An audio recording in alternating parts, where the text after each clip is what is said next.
Good evening, everybody, and thank you for joining us on your Friday evening for our sort of final little lecture session as part of our Harmony College online week. I'm absolutely delighted to be joined by Rob Mance this evening. I'm very excited about this presentation. I've actually seen a lot of this before when Rob came and did it with one of my courses online during the pandemic, and I know he's constantly adding to it. So I'm looking forward to the additions, and it's one of my favorite things to think about occasionally as some of the amazing quotes and stuff that come up in this presentation. Um, so without further ado, I'm going to hand over to the incredible Rob Mance for you. Awesome. Hi, everyone. It's great to be with you this evening, and it's great to see. I already see many familiar faces on here. So hi, friends. And for anybody who I haven't met yet, my name is Rob Mance, and we are going to be talking about barber myths. And so this is a favorite topic of mine, and these are oft repeated things that seem to get handed down from generation to generation. And full disclaimer, I've done a whole bunch of these myself at one point, and I'm sure most of us on this call have done this. Have used many of these before, but it's important that when new information becomes available, when we learn new things, that we adapt our teaching. And so hopefully this will give a little bit of food for thought going forward, whether you are an MD, whether you are a deputy, whether you're a section leader, whether you are a singer, in a chorus or a quartet. Hopefully this will be helpful to you going forward. So without further ado, let's get into some myth busting. Sorry, I just have to find my screen here. There we go. Is everybody able to see that? Yes, excellent, good. Okay, so we are going to be talking probably in three broad categories. So alignment slash efficient usage of the body of the instrument, breathing and resonance. And I'll probably stop briefly at the end of each of these three sections to see if there are questions, and I'll see if there are any, if you can digitally raise your hand, that would be great. And this class, I've typically given this in either an hour or an hour and a half. So I'm going to hit warp speed and see how fast we can get through this without putting anyone to sleep. So now a couple of important things here. I tend to avoid non-specific language. That is a personal preference of mine. So you will never hear me say, sing that more orange or add a little bit more purple to that. I am more likely going to tell you your tongue goes here and your larynx goes there. And, you know, we want to do this with this muscle and we don't want to do that with that muscle. So I will tend to use very specific language. I tend to even avoid words like bright or dark or front or back. Just because what do those words actually mean? They mean something different to each person. There's another principle here to look out for, which I've kind of dubbed the unifying effect. And it's important as singers to know that if I, as a director, ask a chorus to do anything, there will be a unifying effect that happens. So if I ask a chorus to do something and the entire chorus does that, it is going to sound more unified, whether I've asked them to do something more efficient or less efficient. So if I ask a chorus to sing with, you know, chorus, add a whole bunch of extra air to that sound, guess what? That chorus is now going to sound more unified because we have all done the same thing. It's more unified, but in a less efficient way. And so we need to be savvy consumers of, is this more unified and more efficient, or is this more unified and less efficient? So, so keep that in mind with any instruction moving forward. There is also what I like to call the something new effect. So there's been a bunch of studies done on this, which is, they go into a factory and, and worker productivity is X, Y, Z, X, Y, Z, and then they turn up the lighting level. And guess what happened? Worker productivity goes up. And so they turn up the lighting level some more. And guess what? Worker productivity goes up some more. And then they turn up the lighting level even more. Worker productivity goes up again. Okay, that's great. And then they turned the lighting level down. And guess what happened? Worker productivity went up because something new happened. And so sometimes if I give a chorus an instruction, whether it is relevant or not, again, we're going to get a more profound result from the chorus just because I'm asking them to do something new, not necessarily because it is, peak instruction or getting peak efficiency from our singers. I tend to mostly avoid metaphor in imagery. That is a personal choice. Now, none of this presentation should be construed as I would like you to completely avoid imagery and metaphor going forward. That is not what I am saying. And so if you use imagery and metaphor and you're getting a great result, fantastic, keep doing that.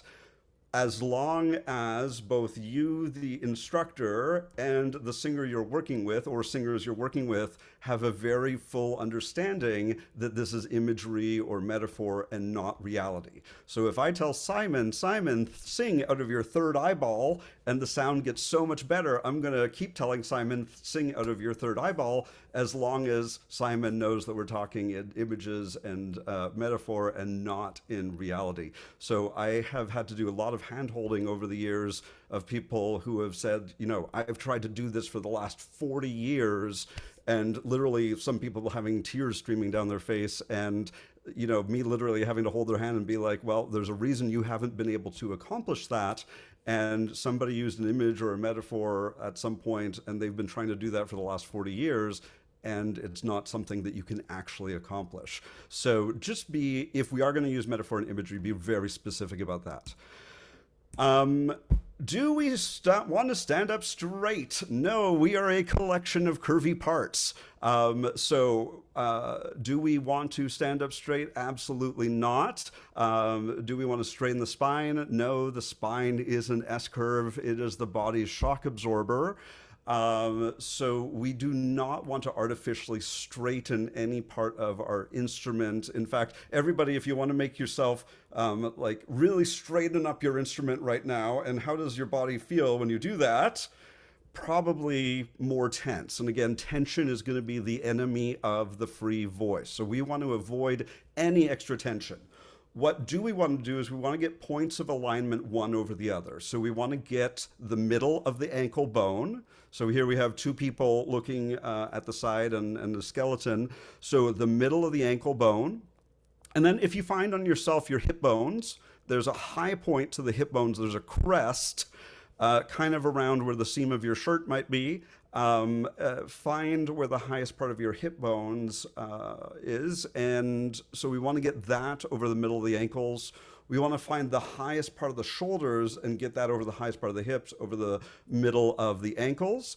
And then the scariest part is we want to get the middle of the holes of the ears over the highest part of the shoulders. So if those points are one over the other, we have accomplished what we're looking to do. So do we want to stand up straight? No, we just want to get those points of alignment one over the other. That is where our instrument is going to be put together in the most efficient way. And it is where our muscles are going to do the least amount of work holding us up. Our skeleton is going to bear most of the load of the body. Here's another one. Pull your shoulders back. So this is one that gets repeated pretty frequently. So everybody, if you pull your shoulders back even slightly, try that. What do you start to feel across your chest? Tension. What do you start to feel between your shoulder blades? Tension. Again, tension is the enemy of the free voice. So if you pull your shoulders all the way forward for a second, I know this might be tricky. Some of us are at desks and so on, and now pull your shoulders all the way back, and now just drop them in the middle. That's where they go.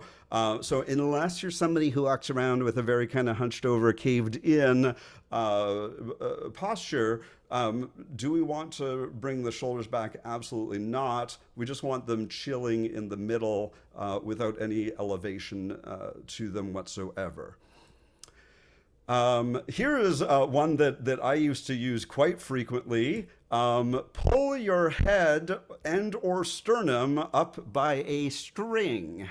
Yes. What is the issue with that is, again, I like to talk about how the instrument works as opposed to how it doesn't work. And so is our head supported from above? No, our head is supported from below. And so everybody, if you take that string above your head here, some of you might not have many strings left up here, but pretend. So everybody pick a string here and now pull yourself up by that. And what do you start to feel in the muscles in the back of the neck? We probably start to feel a decent amount of tension in neck muscles. So and here's somebody who tried to pull himself up by the string on the top of his head. It didn't work out very well for him. Good. So, here's another great one. Engage your core. Yes, we use that one a lot. And so what is the issue with that is I have yet to meet, I think, almost any barbershop singer who does not have enough engagement of their core muscles. I have, however, met many singers who have way too much engagement of their core muscles. And so our core muscles, those are our biggest primary, our abs, our biggest primary muscles of exhalation. So we breathe out with those muscles, and extra engagement of those muscles is going to put the air under too much pressure. So we're going to end up with too much pressure below the vocal folds, and again, a less efficient product. And so we generally in PVIs and voice lessons, we will spend a decent amount of time frequently disengaging abdominal muscles, disengaging back muscles, which are overly engaged. And again, adding tension to the instrument, but also putting the air under more pressure than ideal. Tighten your epigastrum area. So I don't know, hopefully you can still see me a little bit. So that's this area. So if you find like the bottom of your sternum, if you crawl down to the bottom of the bone here, right to your xiphoid process, and then go maybe like 2 centimeters below that into the squishy area here. So this narrow band here right below the rib cage, we call that area the epigastrum. And some coaches will even put their fist there and come up and kind of put their fist into that area, encouraging you to tighten it. That area, we want that area to remain soft and squishy when you sing. So everybody, if you poke that area right below your sternum right now, try poking that area, and now try intentionally tightening that area. And when you do that, what do you feel? There's going to be a very equal and opposite reaction up here. So as much as possible, we want to keep that area soft and squishy as we sing. Oh yeah, there we go. There's a good example of what happens when we do that. Oh yeah, this is a great one. Raise your eyebrows to not go flat. How do we sing higher? The answer is we tell our brain to do that and we sing a higher note. And generally tensing any muscle of any kind, Obviously, that leads to more tension in the instrument. More tension to the instrument will not allow you to sing higher pitches, and in fact frequently is detrimental to pitch accuracy. So raising your eyebrows, or going up on one leg, or tensing your butt cheeks, or you fill in the blank, any of those again, are not going to have you sing any higher, and in fact will probably lead to diminishing returns the more tension we add to the instrument. Good. Oh, this is one of my favorite ones. How many people, and I don't know, I can't really see everybody right now, but how many people have been singing barbershop like, 20 years or longer, if you can wave into the camera? So several of us. Excellent. So, this is becoming a little less common now, but we still see it, and it is that we want people to physically do a reset on every on at the beginning of every phrase. So we're going to reset the body at the beginning of every phrase. And Simon, I don't know if you're on screen for everybody, but Simon and I are going to have a little conversation right now. And as we have this conversation, the one rule is that Simon and I are going to reset our instruments at the beginning of every single sentence. So, Simon, how are you today? I'm good, thank you, Rob. Oh, that's fantastic. It's great to see you. It's great to see you too. How has your week been? Oh, it was amazing. I was actually in the UK at the beginning of this week. I just flew back a couple days ago. So you get the point, right?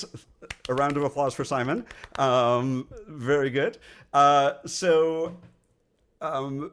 so that we would describe as very inauthentic, right? And in our performances, we are going for as much as possible authentic human communication. And anything that gets in the way of that is going to be a net negative. Anything that we do all the time, anything that we do as a habit, is also not going to lead to a more and more authentic performance. So definitely that's one that we want to move away from. And again, I think for a lot of folks, we do tend to move away. We have been moving away from that one. So I think I first put this together during the pandemic with Kevin Keller, and so I kind of did the voice pedagogy side of things, and he did kind of the barbershop specific myths, and even in I guess the 4+ years since we presented this, even it already feels like some of these are less prevalent than back then. The next one is pretend you are biting an apple when you sing. I don't know. I really honestly don't even know what this instruction is aiming to accomplish. Another instruction that I've heard similar to this is pretend that you are a horse in heat. And I don't know if they're trying to, yeah, I mean, I don't know what book they found that in, but I'd be curious to read it. But maybe they want people to show more teeth. I don't know. I haven't actually had somebody explain this one to me. But our muscles work in one direction. So if I move my arm like this, my forearm like this, what muscle's doing that? It's my bicep. And if I move my forearm the other direction, what's doing that? My tricep, right? And so muscles are paired and they only work in one direction. So the muscles outlined in the picture there, those are my masseter muscles, and they're very powerful because you work them out about 3 times a day or more, and they only work in one direction. They only work to close the mouth. They only work to chew. So when I'm closing my mouth or when I'm chewing, right, how do I want, when I'm opening my mouth to sing, how do we want my jaw closing muscles to be? Is completely disengaged, completely not involved. So do I ever want to involve my biting muscles in the singing process? Absolutely not. That's going to be a source of tension. Again, tension is the enemy of the free voice. Oh, yes. Put the weight on the balls of your feet or press forward as you sing the phrase. So many of us have been told to put the weight on the balls of our feet. If you are standing or if you're sitting, both we can do. It works the same way. Everybody try leaning forward a little bit, and you're going to feel your muscles now working harder to hold you up. Yes? Okay. And then if we lean back, again, same thing, you're going to feel your muscles working harder to hold you up. So any amount of movement off axis means that our muscles are now working harder to hold us up, and there's going to be a corresponding decrease in the efficiency of the instrument. I think at some point people wanted singers to look more engaged, is the explanation that I've heard a few times. I don't necessarily, when I see people leaning forward, I don't see singers that are more engaged. I see singers that have nobody home that are now leaning forward. So, as much as possible, we want to keep our weight on axis, centered kind of over the skeleton so that our muscles are not having to work as hard. And again, a little bit more old school. We're moving away from this, thank goodness. But the idea of I'll spare everyone witnessing Simon and I have another conversation. But if you can imagine Simon and I having a conversation where in the conversation we press forward through the phrase, and then we do a physical reset, and then we press forward again. Again, that is not definitely not authentic performance. Definitely not authentic human communication, and also, again, leading to less efficient results. Yes, raise your soft palate to create more space slash the inside smile. So there's a nice parachute thing, kind of a nice image for a raised soft palate. What is the primary role of the soft palate? The primary role of the soft palate is to close off the passageway to the nose. So if I lower and open my soft palate and let air out my nose, then my nose becomes a resonator. Do I want my nose to become a resonator? No, because by definition, I now have a nasal tone. So when I sing, do I want my soft palate to be up and closed to not let air escape out through the nose? Yes.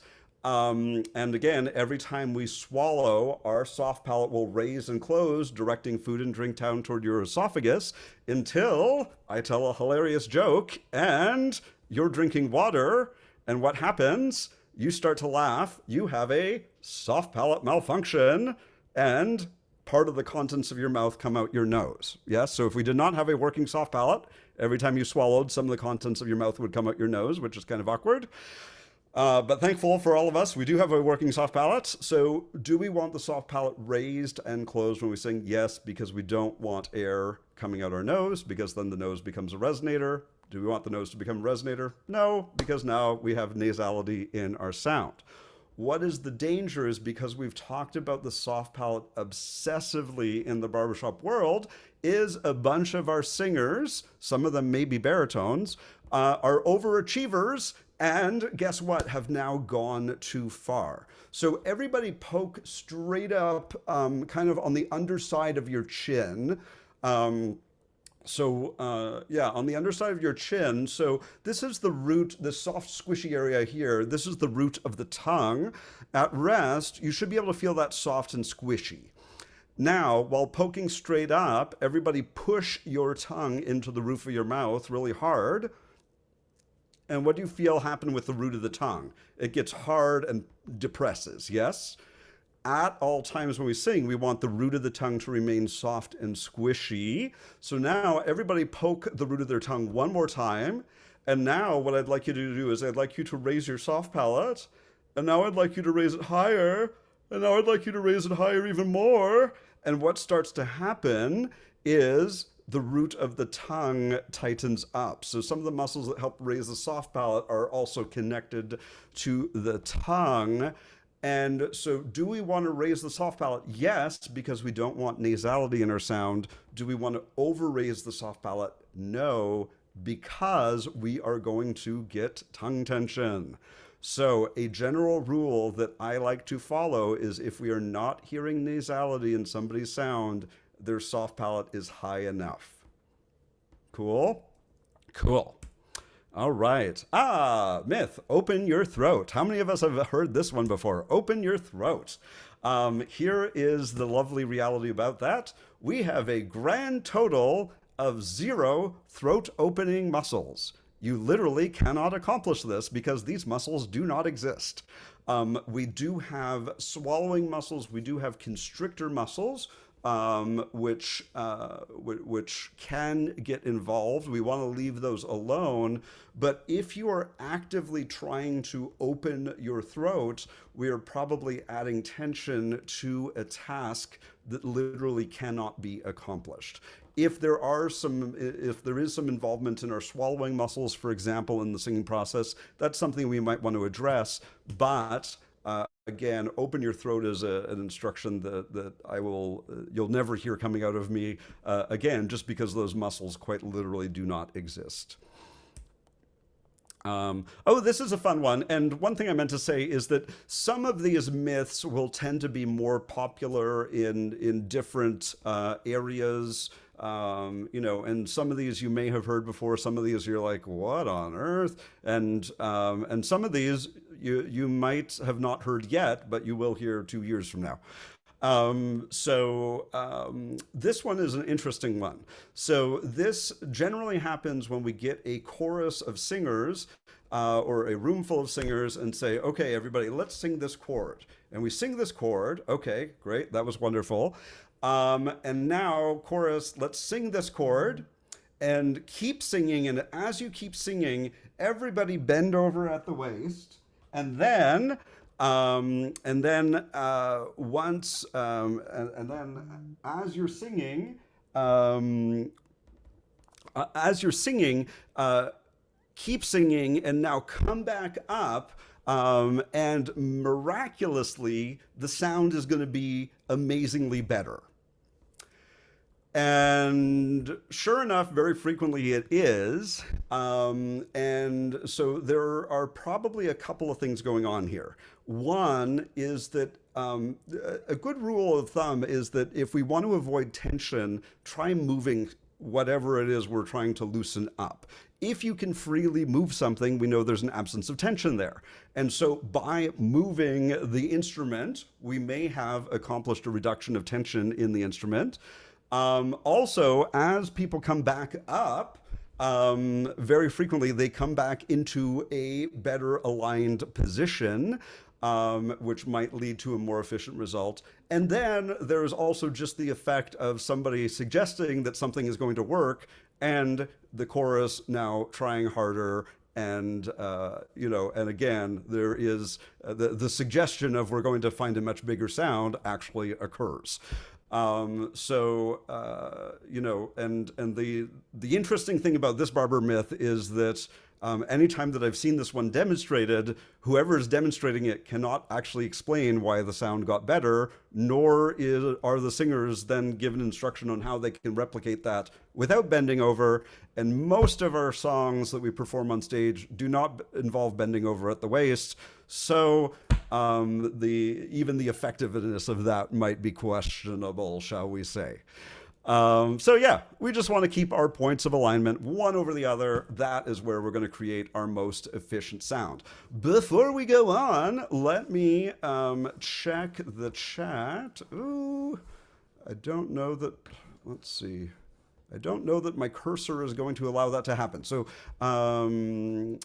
Ray, can you let me know if there are questions? I'll absolutely have a look, but if I may, put a quick one in. The one you talked about the apple and the horse. This sounds like it's an excerpt from a completely different story. My understanding, I'm old enough to remember when that was a taught thing. It was intended as an instruction to raise the soft palate for people that couldn't work out how to do it in the first place. So that's my understanding of it. Love there it. You go.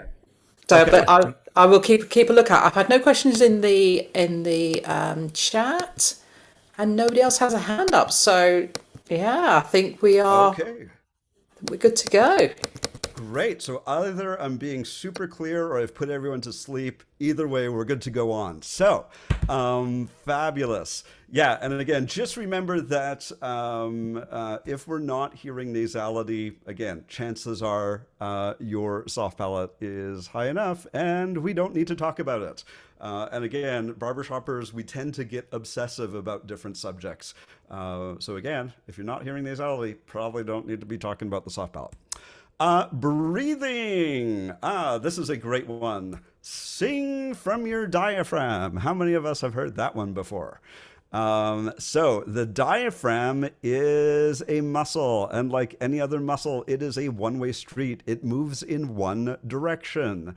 And what happens is when we breathe in, our diaphragm goes from domed to slightly less domed. It slightly flattens out, which stretches the lungs bigger from the bottom. So the diaphragm is a muscle of inhalation. So we breathe in with our diaphragm. We do not push air out with our diaphragm. There is going to be some elastic recoil with the diaphragm, but you cannot push air out with your diaphragm. That is going to be the job of our muscles of exhalation. Again, the biggest ones are our abdominal muscles. So do we quote unquote sing from our diaphragm? No, we inhale with our diaphragm. And as I like to say to folks, most of us have so far been highly successful at breathing so far in our lives. I believe. So far, everybody on this call looks like they've been successful at it. And then the other cool things about the diaphragm are you cannot feel your diaphragm. So whatever you think you are feeling, it is something other than your diaphragm. You cannot feel your diaphragm. And then the other thing is we don't have direct conscious control over our diaphragm. So I can say I'm going to position my fist here. I can't position my diaphragm anywhere. My brain says breathe and I breathe in. I can't position it anywhere. So why do we talk about the diaphragm so much? I have no clue. Okay, good story. Okay, if there is one singular barber myth that I hope dies a death, it is this one. So if there is one that you take away from this, it is this one. And that is sing with more air, move more air, try adding more air to that. Try, I don't know, more air, use warm air, try fogging a mirror, blah, blah, blah, blah, blah, blah, blah, blah, blah, which is all appropriate advice never. Yay. So the only thing that adding more air is going to do is going to give you a breathy sound. So if you want to create a momentary effect of breathiness, then rock on. Otherwise, adding more air is going to lead to less efficient vocal fold closure. And what happens from that is we get what I like to refer to as the Happy Birthday, Mr. President School of Vocal Production. Right? So we get a very breathy sound. Instead, focus on vocal fold closure. So do we, unless you're trying to create an effect, do we want to add more air? No, that is just going to give you a breathy sound. And again, this is probably the most popular piece of barber coaching advice in the entire history of barberdom is to sing more air, with more air, move more air, try pushing more air. And again, remember that if I ask an entire chorus to do the same thing, guess what? It's going to sound more unified, but a more breathy, more unified sound is a less efficient sound that is going to have less harmonic richness to it. We're going to have fewer overtones evident in the sound. So do we want to sing with more air? Absolutely not. The human voice works very efficiently on very little air. All right. Good talk, everyone. Okay. This one, I've heard this so many times, and I still have no clue what this means. Sing on a column of air. And this is me every time I hear that instruction, because I have no clue what it means. and nor has anybody ever been able to describe to me what it means. So I would just advocate for chucking that one in the bin. Yeah.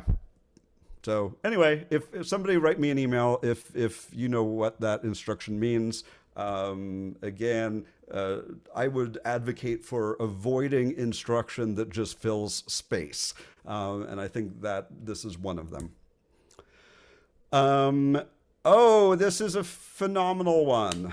This is great. So this one is the myth goes like this: breathe in through your mouth and your nose at the same time.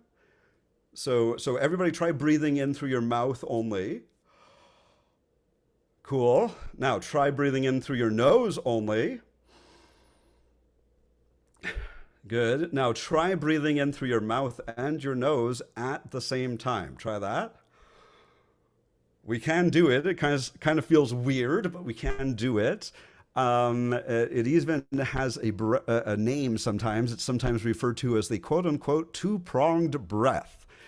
And the justification that I have heard given for this is that if we breathe in through the mouth and the nose at the same time, you are able to get more air that way. Which is just like me saying, look, I have put a second opening into the top of that recycle bin. I can now fit more things inside of it. No, it's still the same size, says this. I don't even know what he is.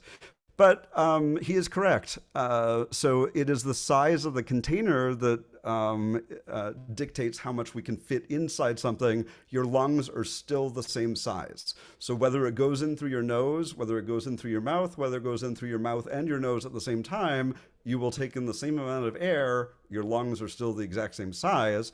Otherwise, it doesn't matter what entry place it goes in through. Sometimes in a really fast uptune, you might not have time to breathe in through your nose. So you might be forced to breathe in through your mouth. That's it. If you are talking in a song, in a ballad, you're talking about smelling a rose, it would be really weird to then smell it while breathing in through your mouth. So in that case, it might make a lot of sense to breathe in through your nose. Otherwise, it doesn't matter where it goes in. And again, you're not going to get more air by breathing in one entry point or another. Your lungs are still the exact same size. Oh yes, this is one that gets repeated really frequently. Myth: get rid of all of your leftover air before taking in a new breath. Otherwise, you will be, quote unquote, stacking old air on new air, or new air on old air. And so all that we want to do is when we sing is we want to inhale and replace the air that we used. Nothing more, nothing less. If you do that, you will go on living, I promise. Your vocal folds do not care if it is 17% oxygen or 18% oxygen or 16% oxygen. They will go on working just fine. And here's where this myth really starts to break down. So everybody exhale, get rid of all of your extra air, like push every last drop, keep going, push it out, push it out, push it out, push it out, until you can't get any more out. Everybody's empty. Okay, breathe in. Okay. When we got to that place where you had pushed all of your extra air out, guess what? You still had a massive residual volume of air in your lungs that you can't possibly push out. And if somehow you were magically able to push that residual volume of air out, you would have 2 collapsed lungs and you would be dead. So, no matter what, forever and always, you will be stacking new air on old air. All right, good talk. Here's another fun one, is you must use up all of your air by the end of the phrase.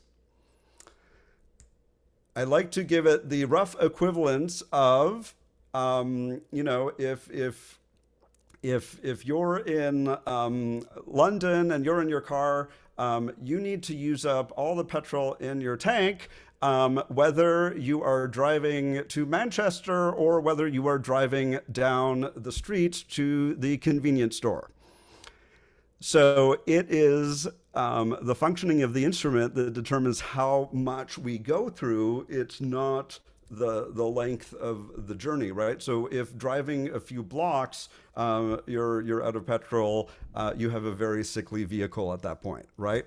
So we want to just use what it takes to accomplish the task. We would definitely not want to artificially get rid of, manage to get rid of all the air, whether it is a short phrase or a long phrase. Tank up with air to sing long phrases. So everybody, take in a regular normal sized breath, just regular breathing. So breathe in and now breathe out. Good. And now take in that regular same breath again. And now take in a whole bunch of extra air on top of that. And how does that now feel? Tense. And again, tension is going to be the enemy of the free voice. So anything beyond a just full, normal, regular breath, we're going to introduce a ton of tension to the instrument. We'll actually reach a paradoxical point where the more air we take in, the faster we start running out, just because we have made the instrument that much less efficient. So do we ever want to tank up? Never. Okay, breathe, sing with the feeling of the beginning of a yawn. This one I put a little asterisk next to. So everybody, try breathing in with the feeling of the beginning of a yawn. Try that. Good. And actually, on the 4 or 5 people that I can see on my screen, what happened was when you took a breath in with the feeling of a beginning of the yawn, I could actually see for several of you, your tongues pulled back, and probably got tight as well. And so for most people, when you ask them to breathe in or sing with the feeling of a beginning of a yawn, it tends to introduce tongue tension and or tongue retraction, which of course is a very non-desirable quality for singing. Now, if you have somebody where that doesn't actually occur, that's great. Feel free to use this as an instruction, but for most people, tongues will get involved in a negative way. Generally, and generally what are they asking? What is the goal of that instruction is to find a lower laryngeal position. Any questions on part 2? Okay. No, there's nothing in the notes there, and Okay. nobody's got their hand up, so all good stuff. Cool. Everyone is soundly asleep. I love it. Okay, we now have 2 minutes to get through part 3. I'm gonna motor on here. Oh, this one is fabulous. This is one of my faves. I think I've now said this is one of my faves to about 12 of them. But anyway, let's just pretend this is one of the best. So, and again, especially those of us that have been around for a while, we have heard use your number 1 resonator, or your number 2 resonator, or your number 3 resonator, or your number 4 resonator, or your number 17.5 resonator.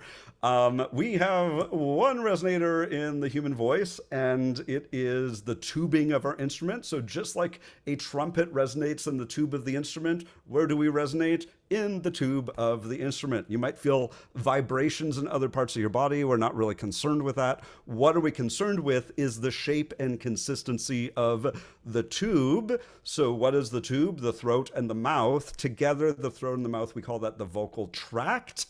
So the vocal tract is our resonator. So do we have a number 1, number 2, number 3? No, we have the vocal tract. That is the resonator of our instruments. Sing with, this is another favorite. Okay, I guess we're getting into lots of favorites here. Sing with lift, add more space, put a pear or a light bulb or a tent in your mouth, or put an egg in your mouth and turn it upright, or sing with taller vowels, or et cetera, et cetera, et cetera. all that that will do is, again, introduce a ton of tension and furthermore start to really distort vowel sounds. So do we want, excessive, lofty space in there? Again, we will start to create really, really, really distorted sounds. And we never, ever want to depress kind of the floor, if you will. So my first voice teacher, she would make this visual for me where we're raising the soft palate and we're pushing down on the tongue to create more space. Again, really, really, really not great instruction. Again, we're going to end up with a ton of tongue tension, tension from the soft palate, and again, very distorted vowel sounds. And generally, people asking for this instruction, whether they know it or not, very frequently, what are they asking for? Again, is a lower position of the larynx. Resonate in your nasal passages, resonate in your sinuses. That's one that we get quite a bit. So if we resonate in our nasal passages, we've already talked about that one. Guess what? We get a nasal sound. So do we want to resonate in our nasal passages? No, unless we're talking about an M, an N, an NG, or a GN sound. Those are our 4 nasal consonants in English. Otherwise, all these other sounds should be going out through the mouth because the soft palate is raised and closed. If the soft palate is raised and closed and all the air is coming out of our mouth, how is that air getting to our sinuses? The answer is it isn't. And I have had some folks practically be crying on my shoulder being like, I know that I resonate in my sinuses. And even if we wanted to go down that road, what exactly can you do to your sinuses to make them more or less resonant? They just sit there. There aren't any muscles there to do anything different with. So even if that is your belief that you're resonating in your sinuses, still every single modification we're making is at the level of the vocal tract. There's nothing you can do to your sinuses. They literally just sit there. Good. Place the sound more forward, sing into the mask, sing out of your third eyeball, etc. So earlier I asked Simon to sing out of his third eyeball, and oh my gosh, Simon's sound just came to life. It was amazing. And so there's no problem there as long as both myself and Simon realize that you cannot direct air. You cannot direct air in a particular direction. You can't aim sound a particular place. You cannot place a sound. Placement is imagery. You cannot direct sound out of your third eyeball. You can't resonate in your third eyeball, nor, unfortunately, does Simon even have a third eyeball. So as long as we are agreed on all of those things, I can keep saying, Simon, sing out of your third eyeball. And as long as the sound keeps getting better, we can keep using that instruction as long as we know it's an image and not something that actually exists in reality or even something that you can do. Myth, feel a buzzy feeling between your eyes or resonate in your head. So what is our definition of resonance? Resonance is a hollow cavity with an opening where small vibrations are amplified, they're made bigger, they're made louder, and they're enhanced, they're beautified. They sound better when they come out the other end. So what is our hollow cavity with an opening? It's our throat and our mouth. And at the lips, that's where the opening is. Is there anybody on this call who would like to admit to having a hollow cavity up here somewhere? Checking. So far not. Okay, good. Yes, if we have a hollow cavity in our head here, we have some really serious problems that go beyond barber myths that we might want to get checked out pretty soon. Also, it's important to know that because, look around on the chat here, look around on the call, we are all physically built differently. And because we're all physically built differently, we are all going to physically feel our voices in a different way. So just because Simon feels a buzzy feeling between his eyeballs when he creates the best sound, doesn't mean that I am ever going to feel that, nor should I even try to feel that.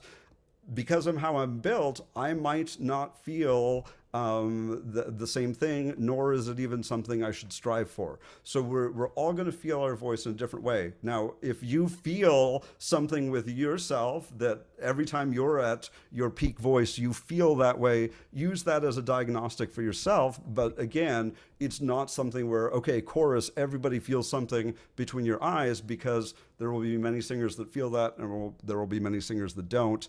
Again, use it as a diagnostic for yourself, but don't assume that other people will feel their voices in the same way. Feel a buzzy feeling in your nose. If you are feeling a buzzy feeling in your nose, all that is generally the feeling of air passing through your nostrils. If air is passing through your nostrils, it is because the soft palate is down and open, and now we're getting nasality in the sound. So very frequently our singers have been told, move the sound forward, make a brighter sound, move it forward, sing into the mask, ming, ming, ming, all the stuff.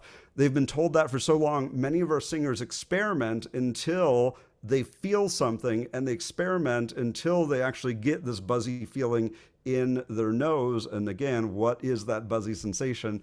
It's literally just the feeling of air passing through their nostrils, which is not a desirable feeling. So again, we want all the air coming out of the mouth. Here's one. Get the lips up off the teeth to make a brighter sound. So how many of us have been, told, yeah, raise your upper lip, on top of looking really good? That is a great source of lip tension.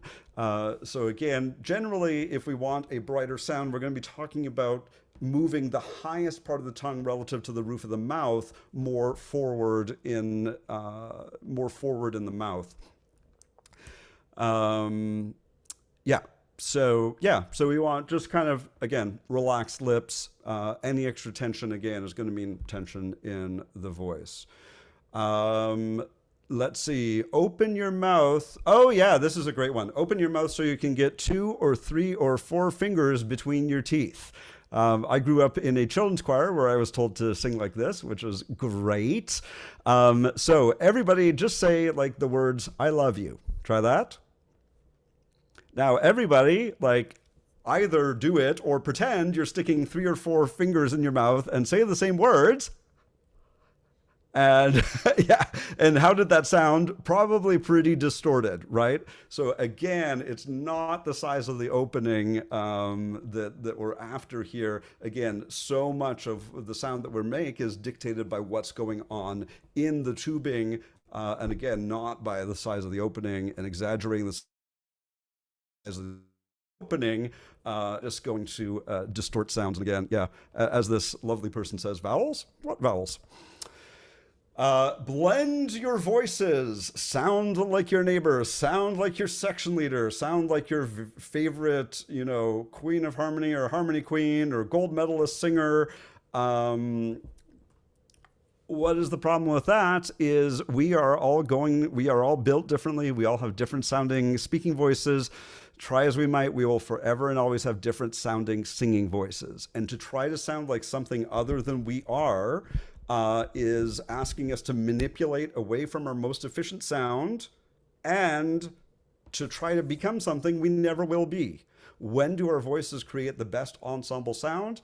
Is when each person is giving their most efficient product. So do I want you to try to sound like your neighbor? Absolutely not. I want you to sound like the best version of you. That's when we're going to create the best ensemble. Sound like Ethel Merman or Holy Moly or any of those things. Again, anything that is manipulation is going to lead to a less efficient result. Again, less efficient is obviously not desirable. So again, we want each person to be the best version of them possible. Sing with spin. this is again something that I have no clue how to do that or even what it means. Again, I give a very similar look as the sing on a column of air when I hear the sing with spin instruction. Again, I don't know what that means or what's trying to be accomplished or how to accomplish it. So again, I would just throw that one in the bin. Oh yes, this is a great one. And again, this was one that was around for a long time, is to match mouth shapes to unify vowel sounds. And so how many of you had the old charts, and some of them even had the big like blow up versions of those that we would put on easels, and then we would all have little mirrors and we would try to match mouth shapes so that we would match vowels. What is the biggest issue with that? Well, one, there's a bunch of tension of the muscles that surround the lips, but then also so much of what we hear in a vowel sound is what's created by what's happening on the inside, and again, not what is happening with the shape of the mouth specifically. And then, oh my gosh, we actually made it to our last slide here, I think. And this one comes up a little bit. I may or may not go in to the theory of this, but there is a whole discussion on that we tune chords in barbershop based on Pythagorean tuning. To the point where, and again, I don't know if you've encountered this, people will put little +2s and -2s and +5 and -5 cents above every single note head of every single part in a piece of sheet music. And so we can divide a semitone into 100 pieces, and we call those cents. And literally, has anybody seen this where literally every single note head has a plus and minus number on it, and we're supposed to sing plus and minus? And so without necessarily going into the theory behind that, rather than to try to convince you that it is this, that, or the other thing, here's the issue with that. So this little creature here coming across the screen right now is the TE tuner friend when you are not very close to the note that you're trying to sing. How many of you have experimented with TE Tuner or another tuning app? If you are within plus or minus 20 cents, you're doing way, way, way, way better than the average barbershop singer. Way better. If you have the tuning on TE Tuner set to ultra fine for voice, ultra fine is plus or minus 15 cents. And a lot of our singers will find it really challenging to get within 15 cents of the note that they're trying to hit. Meanwhile, they've spent the last hour putting plus 2 cents and minus 2 cents above and below every note in the song. So we're missing notes by much larger margins than what people have been marking on their music. So, we don't actually tune in barbershop strictly according to Pythagorean tuning, as the myth is repeated. But even then, those of you that played around with TE Tuner know that we're probably way farther away from the target then it would be even worthwhile to accomplish a task that even then the results would be questionable at the end of that. So, so should we worry about Pythagorean tuning? No. Okay, I think, look at that. We got to the end. Amazing. And there are still people on the call. Even more amazing. What questions do you have for me, folks? I've got one for you that's been posted on the chat, Rob, if that's all right. This comes from Becca Please. Nicholson. So Yes. Becca asks, you said about not tanking up for long notes or phrases. Do you have any advice for singing those better and staying tension-free? Absolutely. So that is a great question, Becca Knives Becca. So Ask her about that if you don't know. Her real name is Becca Knives Becca. So yeah, definitely ask her about that next time you see her. So no, that is a fabulous question, and so what I would really advocate for, so anybody, if we have a long post or a long phrase coming up, what is instinctively the thing that most of us will say on the inside is, oh my gosh, I have a long phrase coming up, I need to get more air. That is instinctively where most of us will go. And where do we need to kind of rewrite the code inside of our brain is I need to find more and more efficient vocal fold closure. And so really, really focusing on the degree, the efficiency of vocal fold closure will help you sing longer and longer phrases. And so exercises for that, we call those SOVT exercises or semi-occluded vocal tract exercises. So an occlusion is a fancy word for a blockage. The vocal tract, as we talked about, is the throat and the mouth, the tubing of our instrument, our resonator. So a semi-occluded vocal tract is a semi-blocked vocal tract. And if we use those exercises, we're going to use our air in a much more efficient way. So how many of you here have sung through a straw and or sung through a cup with a hole punched in the bottom of it? Yeah, so I personally, if you haven't tried the cup thing, try that. You punch a very tiny hole in the bottom of it and then swoosh the cup onto your face. Try to get a good seal of where the cup meets your face. We don't want any air leaking out your nostrils. We don't want any air leaking out at the rim of the cup. All the air is coming out the tiny hole at the bottom of the cup. What that does is it increases air pressure above the vocal folds, supplying back pressure to the vocal folds, which helps them close better. Bubbling or singing on a v or a z or a th are other examples of SOVT exercises. So I would do that a bunch. And I find the leap from singing through a cup less than singing through, whereas with a straw, you're essentially limited to singing out of a narrow ooh. So I have found with singers that singing through a cup, sometimes the leap from SOVT to actual singing is a little bit less. So I would definitely try that. And then really the other part of that is when we breathe in, we want to swing the ribs out to the side. So everybody, if you find your ribs on the side and breathe in, and we're going to swing the ribs out to the side, and then as we're singing, we're going to resist collapsing the ribs as much as possible. But a lot of try singing. Definitely try singing on different vowels. So E is the vowel sound that encourages the best vocal fold closure. So if you're able to sing a note longer on E than on A, for example, definitely the efficiency of vocal fold closure would probably be the issue we would want to look at. Other questions? So, Rob, we've got two more have come through on the chat. Yeah. What do you have hard stop? I'm conscious we're 33 past 9 at the minute for us. I Are do you okay? not. I have a coaching session with my wife's quartet tonight that if I missed that, I would be in big trouble. But as long as I get there, I'll be okay.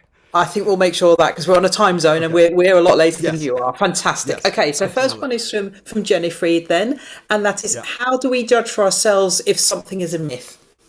Aside from checking your lovely chart, of course. Right. So I think it's just incumbent upon all of us to become more and more savvy consumers of information as we do this. And as I said, there are slides on there where 25 years ago I was saying those things to my chorus that I was directing, and it's just incumbent upon all of us to learn more and more and more and more. And if you encounter something that smells suspicious, there are those of us out there who will happily nerd out on this stuff 24/7. And so if you send if you send myself, or if you send a Simon or a Steve Scott, or a Nadog or a Phil Grant, or some folks that are more involved in kind of the voice pedagogy side of things. If you say, like, okay, I was just told to open my throat, what do you think about that? We will definitely happily answer, and answer with some resources, or consult resources and get back to you. So there is a community out there to support, because I know, like, when I got to uni, I had heard every single thing about the voice until my head was spinning, and I literally did not know what side was up anymore. And and I've told a couple of the groups that I coach that I went to grad school not with the intention of doing a second graduate degree in voice pedagogy, but the more and more I found out about the voice, the more and more I found out everything I'd learned about it was a lie, and I just got so upset about it. I'm like, I'm not going to be one of those stupid choral conductors, and at least I'm going to try not to be one of those.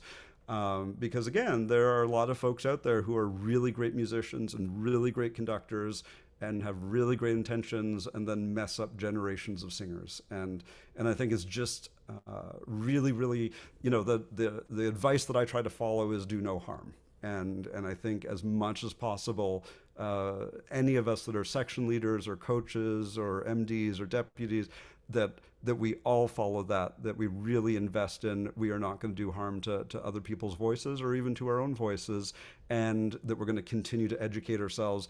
And the fact that you are all still sitting here, I'm literally preaching to the choir right now. I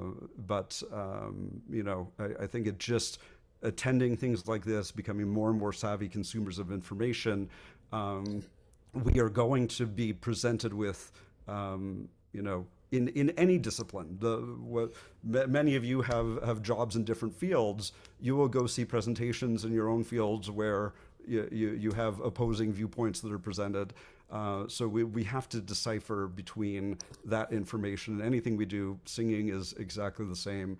And there are things that are more, that have been studied, where we can point to something and saying, based on the current information, this is correct and this is not correct.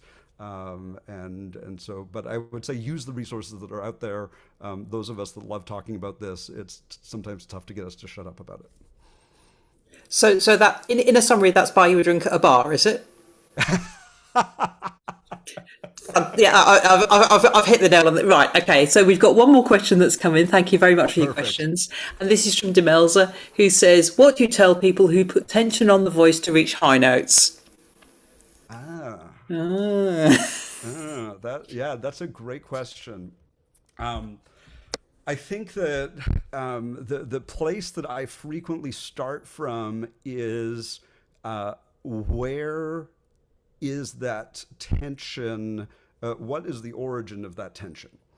And so, because one size doesn't fit all. So even in choruses, I will very frequently kind of run down the row of a section, having each person sing individually, because if we hear a sound that is more tense, but what exactly is being tensed? And so very frequently we hear the instruction being given, okay, everybody make a relaxed sound, or just relaxed. Okay, great, relax what? And most of our singers that are tensing something literally will not know that they are tensing it, or if they know that they are tensing something, they won't know what it is. And there's going to be a very small minority that know what it is, but then they won't know how to do it. So we need to guide them to that result. And so on a high note, there could be somebody who is got way too much engagement of their abdominal muscles. Other folks, the tongue might get super duper duper tense. Other folks, the jaw might protrude forward, et cetera, et cetera, et cetera. It is, there's almost, an exhaustive list of potential things that can be tensed. What I would say is listen to the sounds that singers are making and observe what they're doing with their instruments, and we can start making more and more associations between specific sounds and specific things that they're doing with their body, so that if you have a singer that the higher they go, the more and more they push the lower jaw forward, you can instantly identify what that sounds like. And we can do that with a lot of different areas. And so I think, again, this is maybe not a super duper easy answer, but I think the first thing is when you hear a sound like that is try to identify the what. Because it's not a universal thing. There will be some singers that add a ton of neck tension. Again, the list goes on and on and on and on. So try to identify the what, and if we can identify the what, then we can give the singer the remedy of which to address that issue. So I've said for a very long time in Barbershop, we are incredibly good at telling people what is wrong with their sound, and we are a hot mess when it comes to diagnosing what the cause of that is and then giving the appropriate remedy for that. And so tensions will, there's not going to be one set tension there. It's going to be specific. And again, if you do have a specific case and you have a recording, shoot it to, again, somebody who's very interested in this stuff and say, hey, there's a singer, they're doing this, it sounds tense to me, what are they doing, and how would I work with that? And again, we'll be happy to help diagnose, and so. Thank you, Rob. There's one other thing that's come in, and I'm just going to see what it is. I think the comments were from Demelza, just responding back to you on message. So that was, she was just acknowledging as you were going through. So that was terrific. So unless I've missed anybody, in which case I apologise, I think that's the end of our messaging questions. So thank you. Wonderful. Great questions, everyone. Lovely. Well, I think all that's left for us to do is to just say a huge thank you to Rob for sharing all of his wisdom with us this evening. I'm afraid I don't have a big reveal planned where I have an actual third eyeball, but maybe next time I can make that happen. Simon, you had one job. But yeah, a huge thank you from all of us at Babs to Rob for finishing off this little Harmony College online session. So thank you so much. Thank you, everyone. And again, great to see so many familiar faces, so many friends, and wish you all the best. For those of you competing with labs or going to prelims in a few weeks, all the best to you, and look forward to hearing all the great things from your groups moving forward. Thank you, Rob. It's been amazing. Thank you so much, friends. Thank you. Bye. Goodbye, everybody.